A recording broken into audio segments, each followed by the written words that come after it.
Dreams are powerful stories unfolding in our sleep reality.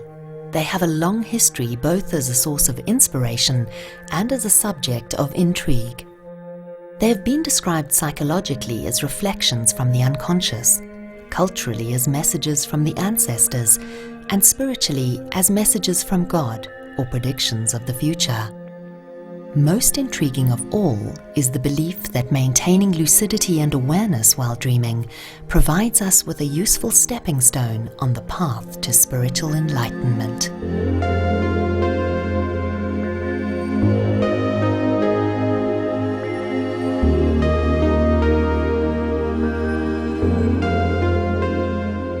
So what is a lucid dream? It's a dream in which you know that you're dreaming as the dream is happening. So it's not just a really, really vivid dream that you remember in the morning. It's not a dream where you see future events and then those future events come to pass. It's not a dream in which you feel your kind of subjective sense of self being sucked out of the body and then you might be kind of floating around the room. That'd be more of an OBE, out-of-body experience. A lucid dream is specifically a dream in which you know you're dreaming as you're dreaming. Charlie Morley has been a self-taught lucid dreamer since he was a teenager and a practicing Buddhist for the past 7 years. He began teaching lucid dreaming in late 2008. Since then, he has run a number of lucid dreaming courses internationally, including in South Africa. For me personally, my path through lucid dreaming is directly linked to South Africa. Although I'd been lucid dreaming since I was 16, the first time that my own lucid dreaming practice became recognized as something that might be a benefit to others was while in South Africa. You know, I'd come out here to do a retreat with one of my teachers, Rob Nairn, who's a wonderful Zimbabwean-born, but now based in South Africa, meditation teacher. And I'd come out with him to do a retreat. Now, he is a death and dream specialist. After dinner one day, I managed to kind of corner him, and I asked him whether we could have a chat. And he said, yeah, we'll sit for 5 minutes. About an hour and a half later, as the sun set, we were still there waxing lyrical about lucid dreams. And he was asking me more and more questions and what were the practice I did, and he was sharing me his lucid dreams and stuff. And that was really when the first seed was planted for me to start teaching this stuff. Imagine if you became lucid right now and you realized that this was a dream. The first thing that would happen was that these barriers would be broken down. In this room we have people of different ages, different races, different genders, and because of that there's a sense of separateness. But if I was to become lucid now, I would be one with all of you. I would feel as close to a woman as I would a man, as close to somebody of 60 years old as I would of 16. Barriers would break down. So the retreat is an opportunity to engage in an intensive period of study and practice around lucid dreaming and mindfulness of dream and sleep. So lucid dreaming being training yourself to know when you're dreaming as you're dreaming, and mindfulness of dream and sleep being a set of practices which has lucid dreaming at its core, but which engages mindfulness meditation practices to stock up our lucid awareness, to stock up our capacity for mindful awareness. If we were a little bit more lucid in this state, there'd be a little bit less ego, a little bit less fear, a little bit less conflict, as acceptance, friendliness and kindness arise spontaneously, just as they do in the lucid dream. Think of these qualities of mind, acceptance, friendliness and kindness, and think about the Dalai Lama. And you think, yeah, that guy is lucid, that guy is aware in every moment. So that's the aim, is to get lucid in this life. But I'm not sure how to do that, guys. So until we get to that point, there are a series of thought contemplations and meditation and writing exercises which we found help just give you little flashes of lucidity. Just wake us up a little bit, just for a few moments to allow us to take the controls back off the habitual autopilot of which most of us run.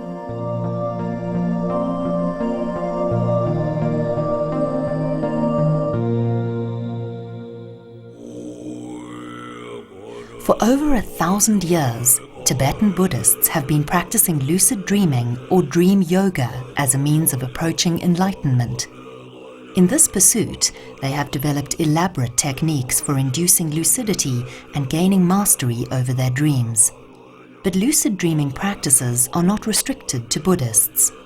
Although dream yoga was most famously pioneered in Tibet by Tibetan Buddhists, you find lucid dream practices and dream work practices in pretty much every tradition. The Sufis, for example, have got practices all around conscious sleeping and lucid dreaming. In fact, in Orthodox Islam, you find our first dream dictionary, an interpretation of dream symbology. Within Christianity, the early Gnostic Christians, one of their central metaphors with the lucid dream. So it's not the lucid dream work is exclusive to Tibetan Buddhism, it's that Tibetan Buddhists really made it into a science. They really kind of nailed this practice as something that could lead to awakening in the waking state, and also something that could be taught to others. Fundamentally, what the Buddha said is, we are all already enlightened beings, and we've bought into a deluded notion of something different, and that causes us to experience what we bought into. So if we stop just there, the Buddhist view is we are already in a dream. This that we call reality is already a dream, and the actual reality is our enlightened nature. So the Buddha, for example, is called the awakened one. He woke up to the illusion of this dream. If we train to be lucid in our dreams, spontaneously we challenge illusion because we see, what I thought was real is in fact an illusion of my own mind. And secondly, we challenge ignorance because we see, hang on, what I thought to be real is in fact not real. I now know more than I did. I am closer to experiencing the reality of the situation than I was before.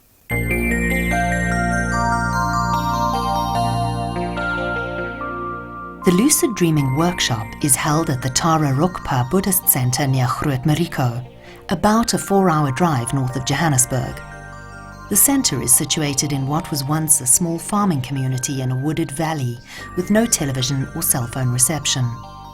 So doing the retreat here at the Tara Rokpa Centre is pretty much the perfect place to do a lucid dreaming retreat, because we've got the capacity for people to be sleeping in their own rooms, and then we've got an area which is the sacred sleeping area where they can all sleep side by side. You've got these amazing settings. It's an empowered place. You know, these great lamas and teachers come here and actually kind of bless the ground, bless the place, bless the buildings. It's a dreamy place out in the middle of nowhere, where even the place seems to support lucidity, to support awareness, to support recognition.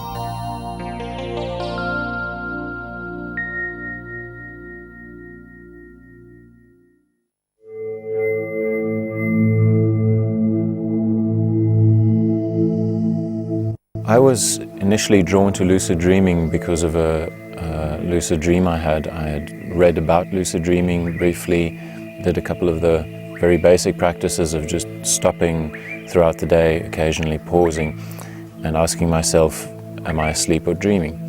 And in about 2 weeks' time it kicked in while I was asleep and dreaming, and it was so exciting to realize the level of detail and reality within the lucid dream that I woke myself up from excitement, which is a very common experience.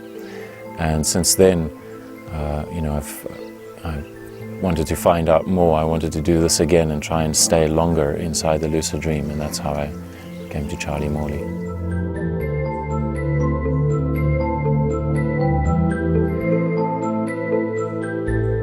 Charlie's retreat is held over a period of 4 days. Each day begins with mindfulness meditation, followed by lucid dreaming teachings. After enjoying a sumptuous and healthy vegetarian meal, the course participants settle down to a guided afternoon nap. So just close your eyes and use the breath to allow your awareness to sink into the body. Just be aware of when you're breathing in and when you're breathing out.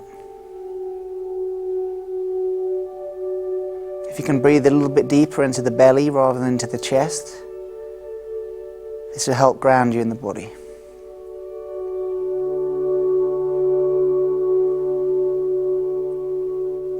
Be open to any sound.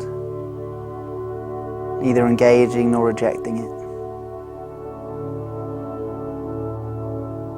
Even noise can be silence if we open up to it.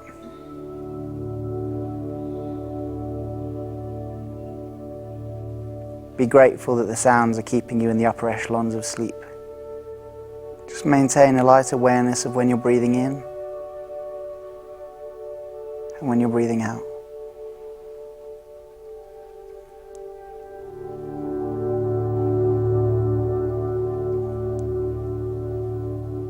A lot of lucid dream practice, and definitely a lot of mindfulness of dream and sleep practice, is about not just falling asleep. We have been just falling asleep for years, for decades. So what I'm offering people is an opportunity to do the opposite. Don't fall into sleep, float into sleep, or at least abseil down into sleep. You know, the falling asleep consciously practice requires that you don't fall asleep incredibly quickly. So insomniacs love it, because insomniacs spend a lot of time in that kind of in-between state, and they take ages to fall asleep. And here's a technique that requires that. So what we do is, one of the practices, we have this anti-nap, where we ask people to take a nap, but I guide them through it with my voice and ask them not to fall asleep. Just get to know that boundary, that hypnagogic space, that transitional state of mind between wakefulness and sleep and dream, and hang out there. Because the better you get to know that space, the more likely you are to be able to abseil, float, surf down into the dream and recognize it with lucidity.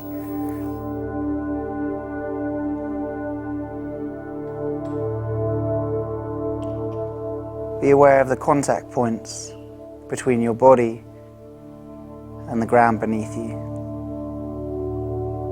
Visualize the shape of your body. Now bring your awareness from the external body to the internal.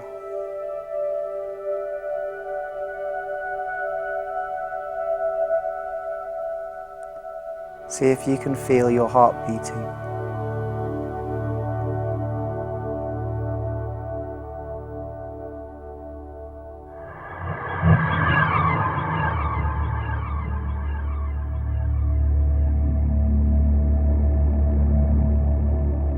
When we dream, we find ourselves in complete worlds, as richly detailed, moving, and impressive as the world of waking life.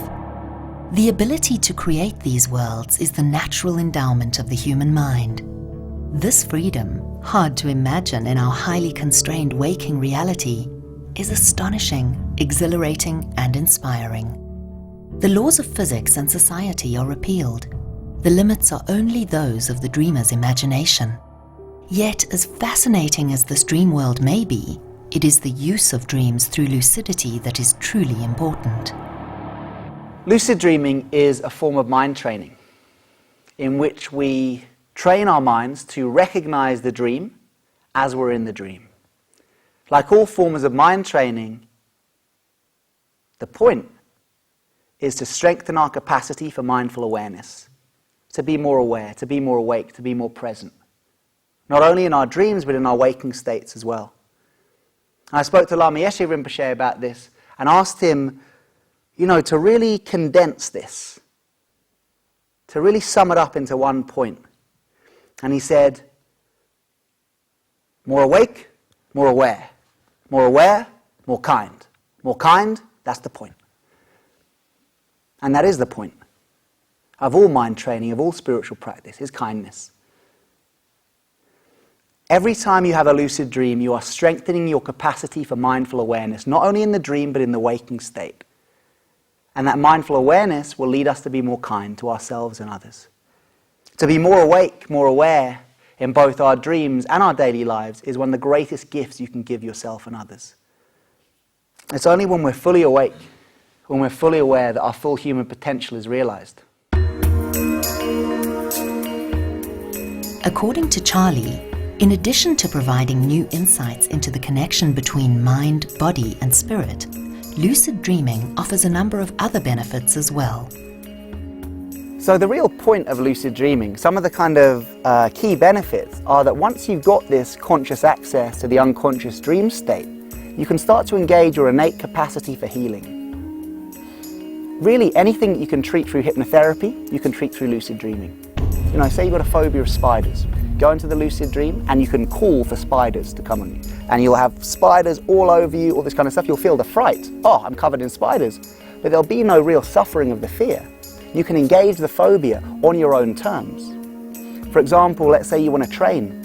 Neural pathways are engaged in the lucid dream state in exactly the same way as they are in the waking state. This means that you can learn in the lucid dream.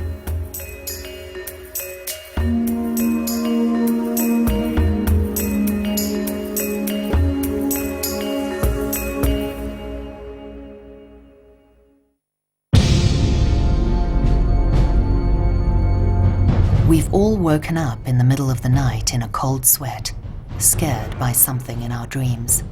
And for some people, it's a nightly occurrence.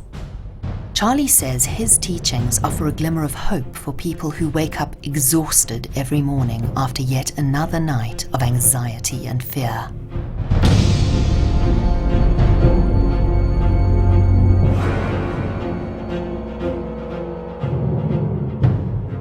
One of the most direct applications for lucid dream training is as a treatment for nightmares. Why? Because if we can become lucid in our nightmare and know that we're in a nightmare as we're in a nightmare, we zoom out, our perspective changes. It's as if we've gone from being in a horror movie to just watching a horror movie. Now, horror movies are still scary, they can still make us jump, but at least we know we're not in it. So this change of perspective can help us deal with the source of the fear, the source of the nightmare. You know, there's the funny story I always tell, so I'm going to tell it. This guy always had nightmares. And the nightmare he always used to have was he'd fall asleep, and as soon as he started dreaming, this demon would chase him. And he would spend the whole night running away from the demon. Anyway, one night he thought, this is no good, I'm not going to go on with this any longer. So the demon was chasing him, and he stopped, and he turned around, and he faced the demon, and he said, "Why are you chasing me? What do you want?" And the demon looked down at him very surprised and said, "How should I know? It's your dream." And when you really look at that and you realize the nightmare is you trying to be heard, then it's great.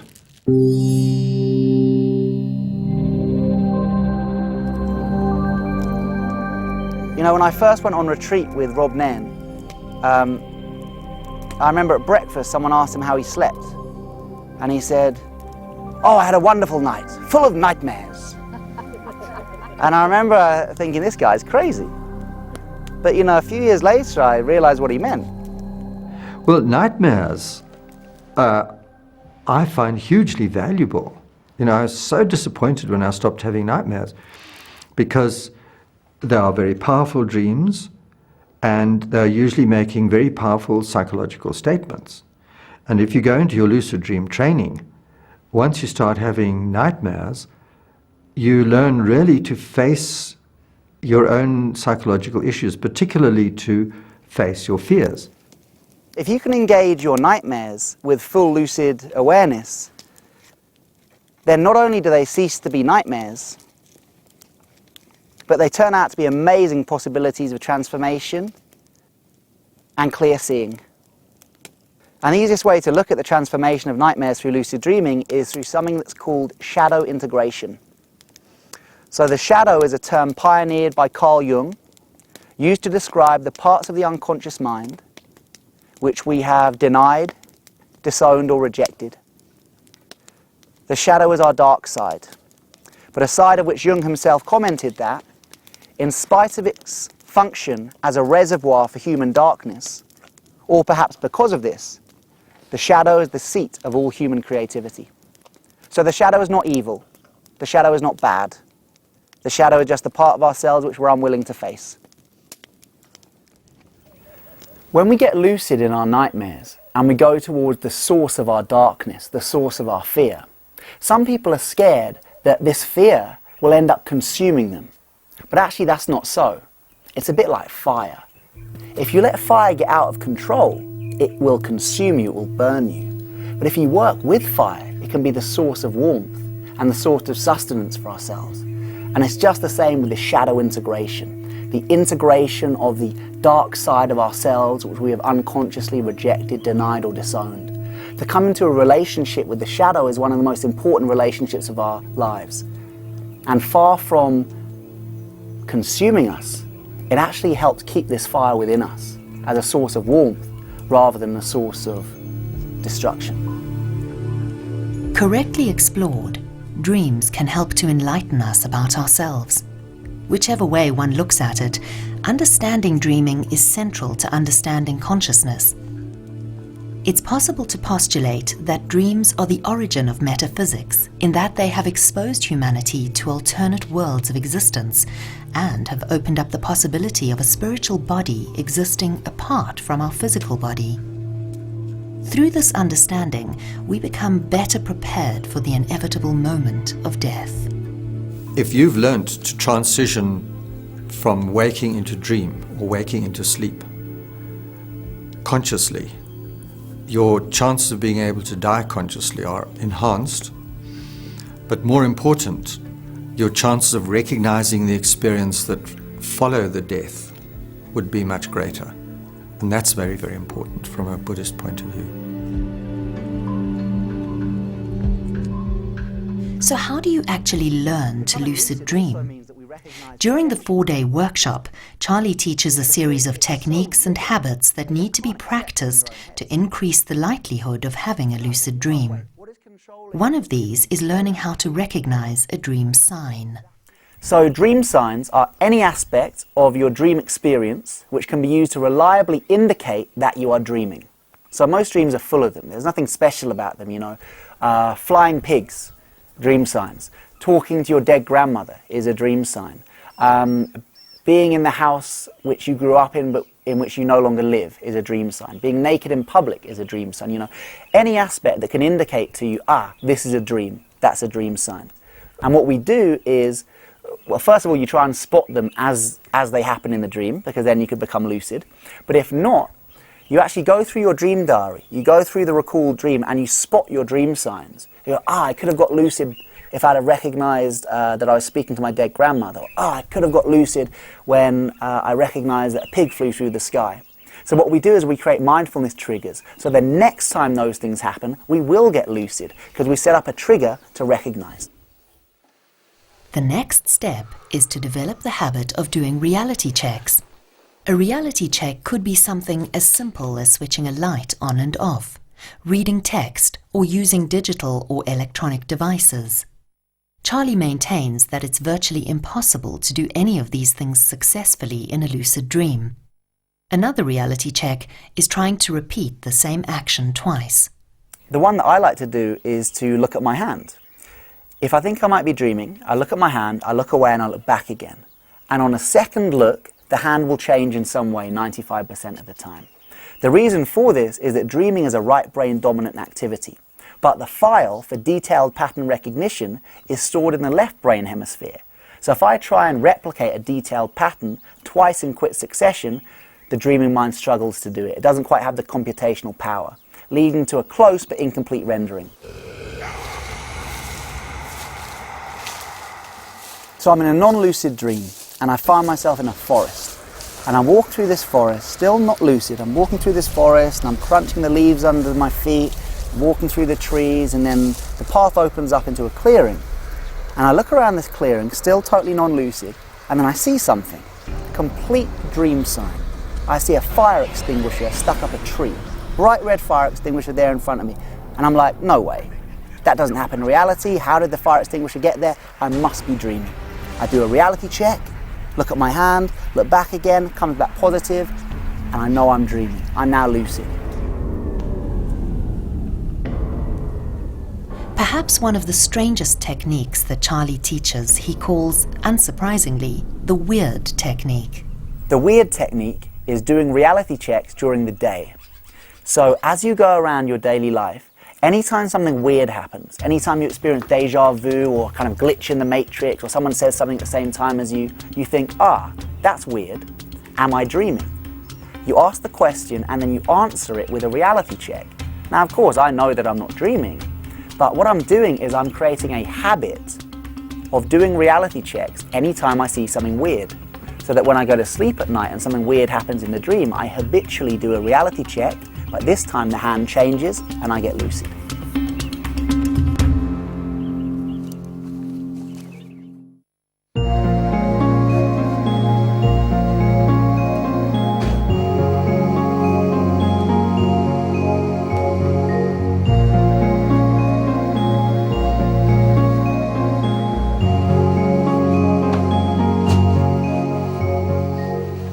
The mild technique was developed by a leading lucid dreaming researcher called Stephen LeBurge. The mild technique, or mnemonic-initiated lucid dream, is a lucid dream induction technique that uses prospective memory, visualization, and autosuggestion, or self-hypnosis, combined together to allow you to become lucid within your dreams. The way it works is this. You wake up in the early hours of the morning after an extended period of sleep and dream, and you recall the dream you were just having.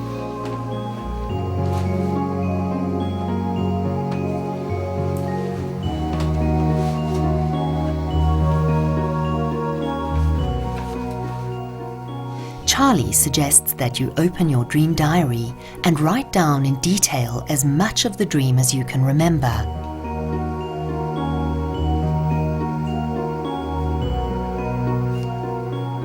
He says that you shouldn't analyze it or think about how crazy it may sound. Just write it down as it comes back to you.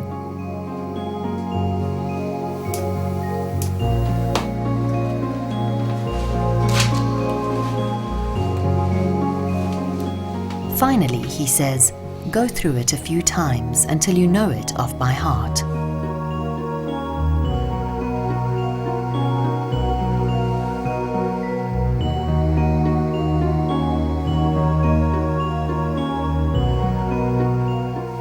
Once you've done that, put the dream diary away, turn off the light, get back into bed.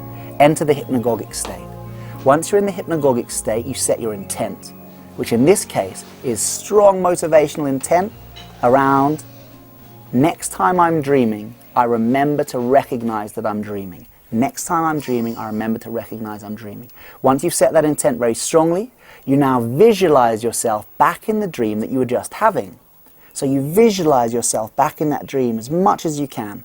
But this time, you imagine yourself becoming lucid within that visualization. You have the aha moment of, oh, I'm lucid, within a hypnotic-induced visualization of the dream you were just in. That's the real crux of the technique. I will remember my dreams. I will remember my dreams. I will remember my dreams. I will remember my dreams. I will remember my dreams.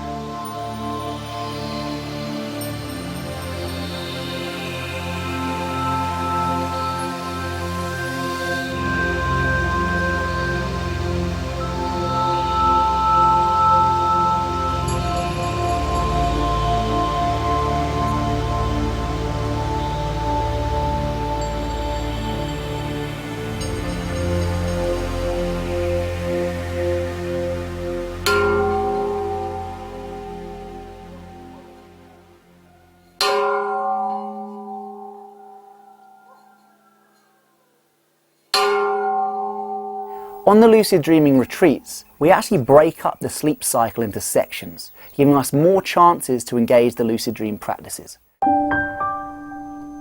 So what we do is people go to sleep about 10:30, then the first wake up is at 4:30 in the morning.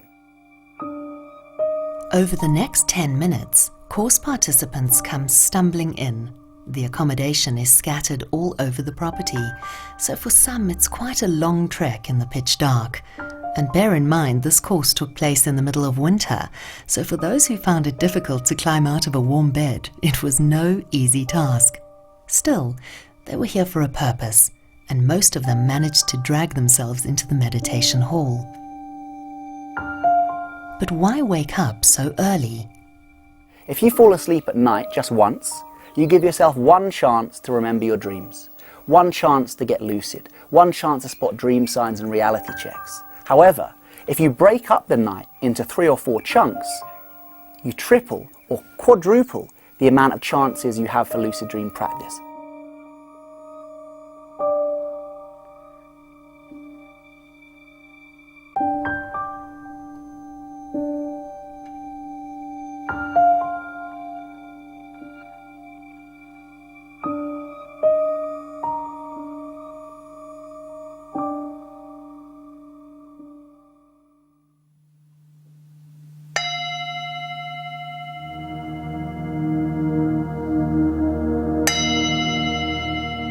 At 6 a.m., while it's still pitch dark outside, the wake-up gong is rung, and participants sleepily roll over and record their dreams in a dream diary. Keeping a dream diary is really fundamental to lucid dreaming. I mean, you can have lucid dreams without keeping a dream diary, without regularly recalling your dreams, but it's much more unlikely. And even if you were having lucid dreams, you probably wouldn't remember them because you aren't keeping a dream diary. So one of the fundaments of lucid dream practice is every morning or in the middle of the night, whenever you wake up, write down your dreams. Get to know your dreams. Now, this isn't because we want to interpret the content of the dreams, although that can be very interesting. For lucid dreaming practice, the reason we write down our dreams is because we want to get to know the territory of our dreaming mind. What's going on there? What sort of dream signs can we spot? What opportunities for reality checks are there? Get to know your dreaming mind, because the better you get to know it, the more likely you are to recognize it when you're in it, and thus become lucid.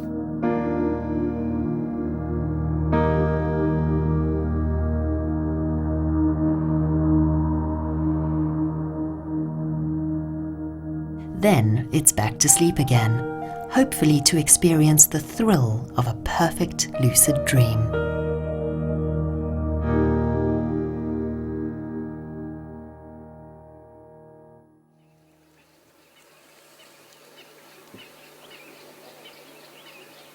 The new day begins gently at the Tara Rokpa Centre, the silence broken only by the sounds of nature. The course participants awaken slowly and are given time to reflect on their dreams before they fade away. For some, the recollection is vivid and unmistakable. For others, the dreams are vague and distant, and they seem unsure whether the dreams were lucid or not. But Charlie says it's not quite that simple, as there are spectrums of lucidity, and he has developed innovative ways of illustrating the various stages of the lucid dream. What we're going to do is to demonstrate how the lucid dream state works by using this wall as the lucid dream. So I'm fully awake over here, and I'm getting drowsy. Where am I now? Hypnagogic, so it's all getting very drowsy. The hypnagogic imagery is here. I'm swaying, I'm watching the imagery. I'm approaching something. What am I approaching? The drop. And this is cool because we've got a little drop here as well. So I'm just in the dream. I'm starting to recognize. I might be spotting a dream sign, doing a reality check. Here's my dream sign. There's a little dog who sounds like a pig. So I think reality check. I do it. The hands change. Bam, I'm in the lucid dream. So in this state, why might I fall into non-lucid dream when I'm in the first stage of lucidity?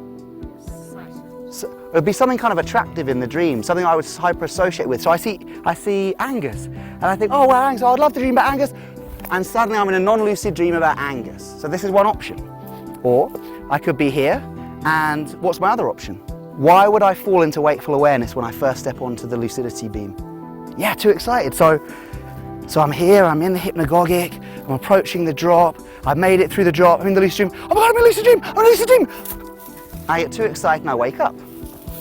So we need to somehow take the drop, get onto the lucidity beam, and into full lucidity. So right now I'm a few steps in and I'm fully lucid. So this is where I'm engaging volitional influence and interaction with the dreamscape at will. So this would be where I'd be flying through the sky, where I'd be engaging visualized healing, where I'd be integrating the shadow, fully lucid. And I could step all the way through this, all the way through the lucid dream, having a really lovely lucid dream, and then we walk off the end of the lucid dream, and what's happening now? Hypnopompic. I'm resting in the hypnopompic. I stay here, you can practice your mindfulness meditation, and if you want, you can back to the lucid dream. According to Rob Nairn, the hypnopompic state is even more valuable than the lucid dream itself. You have your last dream of the night, which is usually the fifth dream cycle. You would classically come out of that into the first stage of waking, where you know you're awake but you haven't yet begun to think, and typically the essence, the flavor of the dream will infuse that state.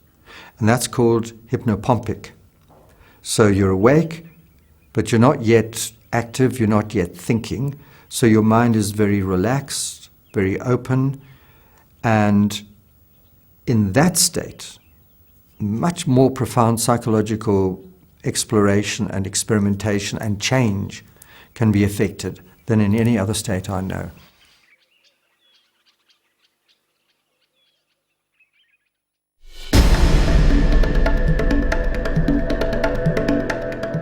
Human existence is a fascinating dance between waking, sleeping, and dreaming. Buddhist teachers tell us that most of us traverse these three states in mindless oblivion. The ultimate purpose of life, they say, is to transform this dance into one of awareness and focused clarity.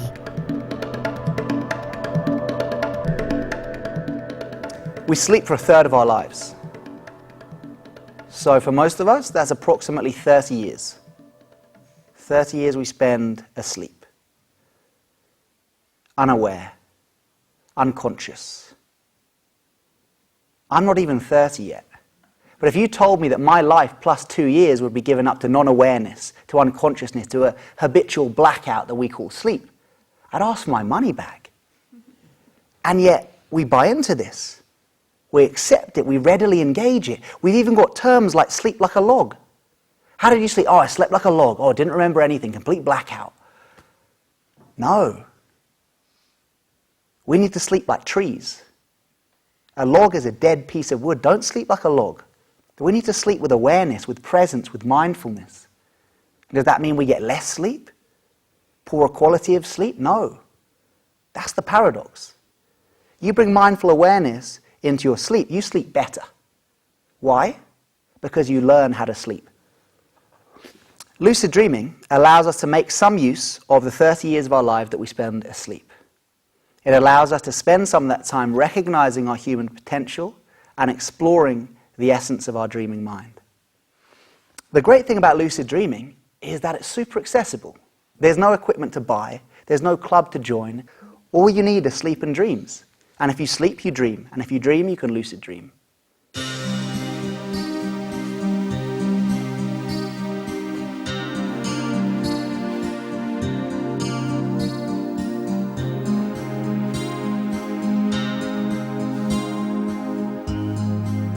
For lucid dreaming to become a real part of your life, you need to create some new habits in the way you sleep, the way you dream, and the way you approach the nighttime. One of the easiest ways you can do this is to look at the state of your bed. For a lot of people, our beds become our office space. You know, for 2 hours before sleep, we end up there, we're on our emails, we're watching TV, we're arguing in bed, or all this kind of stuff. The bed should be like our meditation cushion. The only time you sit on the meditation cushion by your shrine or whatever, or if you're doing yoga on a yoga mat, is when you're engaging in spiritual practice. And that's the same for our beds. Create a shrine around your bed, create a ritual around going to sleep. That's a really good tip.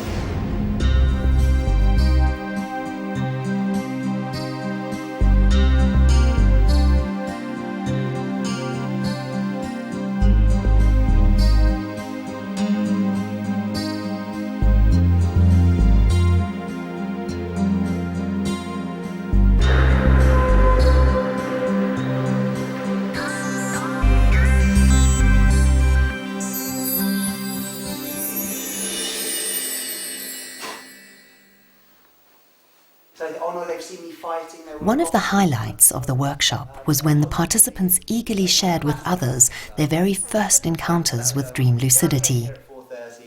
So our second dream circle. So I'll feed around the left as always and take a few minutes to let us know how your night was. This is the time to get it off your chest, guys. If you want to have a moan, and, oh, I couldn't sleep at all and there were snorers and all this kind of stuff, bring it to the circle and it will dissolve in the shunyata empty circle. So rather bring it here than holding anything for the rest of the day. It's all good. It's a safe space. Okay. I had 3 moments of lucidity. So the first one, I was in the situation where my life was threatened, and there was suddenly a mirror in front of me. Yeah. And I said to myself, I must be dreaming. And then I shouted out to the mirror. I stuck my hands out and I said, I'm lucid in my dream. Yes. And and then the guy with the knife faded away. And then I went straight back into the same dream, carried on with that until the threat stage got big again, and there was another person with a knife and I was in a very narrow corridor. And I said to myself again, I'm lucid in my dream. and then I moved the person to the side and went through a door and carried on with the dream. And then the third time, it was still in the same dream, a wall popped up in front of me and it had all these crystals, and I said to myself, I'm dreaming, I need to take a crystal and put it in a teapot. As you do. As you do. So that might have been a sign. But then, so then there was nothing else after that. Okay, so great stuff. The lucidity flashes you were having were great. They were stable. You became fully lucid and you engaged the dream with volitional influence. The thing that kept coming up was it was fear that was getting you lucid. Now, interestingly enough, most people's first lucid dreams start as experiences which could be likened to nightmares. In fact, I think it's about a third of all lucid dreams start as nightmares or experiences of fear. The first 6 hours was a deep sleep, no dream recall at all. I woke up very quickly with the alarm. I was actually very aware of that transitional state between being awake and asleep. During the night, I took a long time going to sleep, but I did sleep. But lots of flashes and nothing tangible, lots of images. The thread was almost there. It was like I could just about touch it, and I had touched it, but I just couldn't unravel that. It felt like a freezing cold body, got into my sleeping bag. And then when I turned to look at it, it was headless. And then I jumped out of the sleeping bag, and I'm like, geez, that's strange. And then the head started talking, and I'm like, that must be a sign, a dream sign. And as I got excited that I might be becoming lucid, then I woke up, and it was like, oh no, dude, why? I'm kind of worried because my dreams seem to be so much like reality. They don't have weird things going on like fire extinguishers in trees and headless chickens and headless bodies and that sort of thing. I had a long period of dreaming. Then for some reason I looked at my hand and I was like, am I dreaming? And I saw this big balloon hand. I was like, yeah, okay, I'm lucid. And I thought to myself, okay, I want to fly somewhere. And suddenly everything started to manifest into that crisp detail. Yeah. And the most amazing sense of, once I got here, I was like, wow. I felt as if I'd been meditating very deeply for a long time.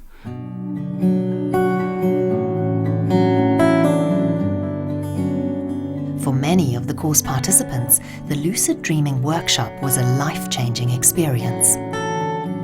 When you realize in your dream that you're dreaming, you suddenly look around and think, all these people, this whole landscape is actually a fabrication of my mind. And that's a very powerful experience of kind of seeing through the illusion. Part of my practice is mindfulness. And so to take that mindfulness through into the dream state is amazing. When I realized I was lucid and did the reality check with my hand, I got so excited that I just decided to fly. And I flew over the house and landed in the front garden, and it was exciting, it was inspiring. But what I'd like to practice now is using it for spiritual practice. You're constantly checking in with yourself whether you're dreaming. And a lot of the time you are actually dreaming when you're awake. Dreaming and the dreamscape and sleep time is an important amount of time to be able to engage in spiritual practice as the more traditional waking time. Just trying to become aware of one's dreams and making friends with them and understanding part of Charlie's teachings has really enabled me to take those teachings into my daily life as well. I think it also helps you to see the connections between you and other people, and ultimately, although I haven't reached this stage, to see that in fact we are all one. Just to really experience it firsthand has opened up a vast, I suppose, really centered realization of the possibilities that come from lucid dreaming. Spiritual practice doesn't stop. You can think that you've reached a pinnacle in your own life or your practice, or you think you know it all. There's always somewhere deeper to go, and there's always something more to learn.